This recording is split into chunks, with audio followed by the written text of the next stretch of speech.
किसी जगह पर आने का अंदेशा होता है तो इस ग्रेनेड का इस्तेमाल किया जाता है और इसको ऐसी जमीन होती है उस लगा दिया जाता है। जब हम इसका इस्तेमाल करते हैं तो धमाके के साथ फटता है ये, जिससे मजमा जो है तीतर बीतर हो जाता है और अपना इरादा भूल जाता है, वहां से भाग जाता है। इसका नाम है स्टन लग ग्रेनेड। इसको नॉर्मल जो जवान होता है हवा में थ्रो करता है। इसके ये जो धमाके के साथ आवाज के साथ जैसे बम फटता है ऐसे आवाज के साथ फटता है और इसके अंदर जो है लेकरी मेकरी पाउडर भरा होता है। जब वो ह्यूमन बॉडी के संपर्क में आता है पाउडर तो ईचिंग होता है, खुजली होने लगता है, जिससे जो मजमे में शामिल दंगाई होते हैं अपना मकसद भूल जाते हैं और वहां इसके अंदर चिल्ली कंपोजिशन भरा होता है। मिर्ची देखा आपने?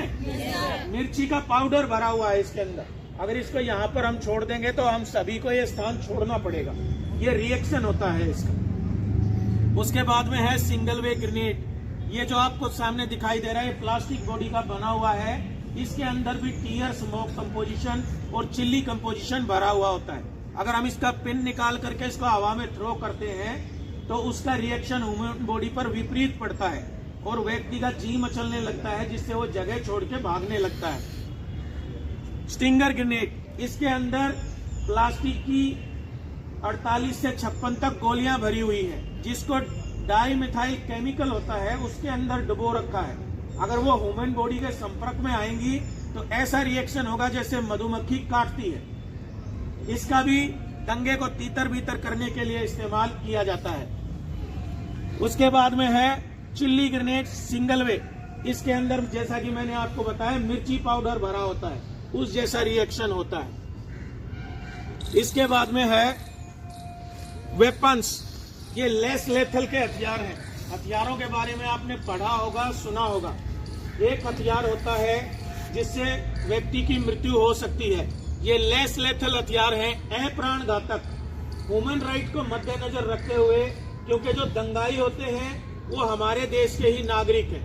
कई बार उनके जो मांग होती है वो सही होती है, कई बार गलत होती है। इसलिए हम उनके खिलाफ जिन हथियारों का इस्तेमाल करते हैं, हमारा ARG की मदद से फायर किया जाता है मजल में लोड करके। इसका नाम है बैलिस्टिक कार्ट्रिज।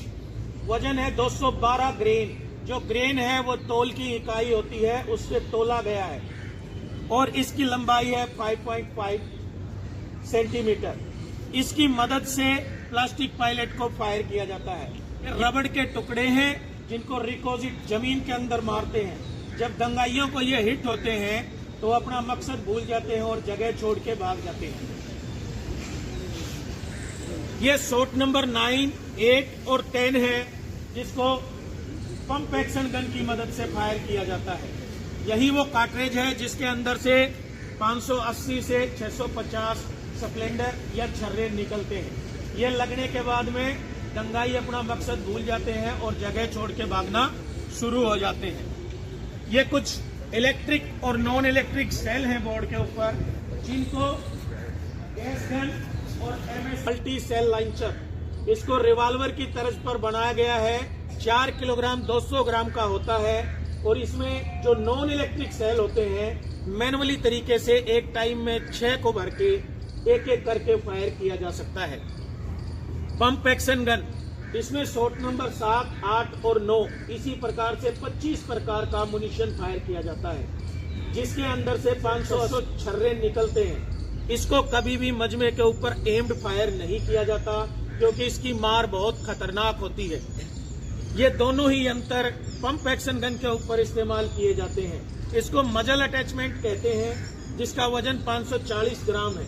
इसको लगाने के बाद इसकी मदद से ग्रेनेड को फायर कर सकते हैं। ये डिफ्लेक्टर है, इसका वजन 80 ग्राम होता है। इसको पंप एक्शन गन के ऊपर लगाया जाता है। लगाने का मकसद ये होता है कि डिफ्लेक्टर को लगाने के बाद में जो छर्रे होते हैं वो किसी भी मनुष्य के चेहरे पर ना लगे और उसको कम से कम चोट लगे।